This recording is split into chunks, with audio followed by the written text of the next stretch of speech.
జైలులో ఉన్న ఓ ఖైదీ హైకోర్టు న్యాయమూర్తిని బెదిరిస్తూ ఈమెయిల్ పంపిన ఘటన ఉత్తరప్రదేశ్లోని లక్నోలో వెలుగు చూసింది. 3700 కోట్ల సైబర్ నేరం కేసులో నిందితుడిగా ఉన్న అనుభవ్ మిత్తయ్ ఈ దుస్సాహసానికి పాల్పడ్డారు.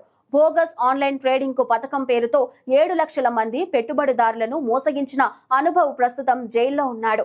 2017లో అరెస్టైన ఇతడిపై 324 క్రిమినల్ కేసులున్నాయి.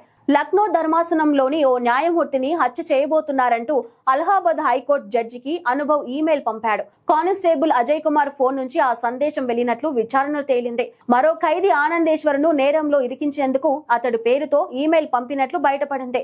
నవంబర్ 4న అనుభవ్ను కోర్టు విచారణకు తరలించే సమయంలో తన కేసు వివరాలు చెక్ చేసుకోవాలంటూ కానిస్టేబుల్ అజయ్ నుంచి ఫోన్లు తీసుకున్నాడు.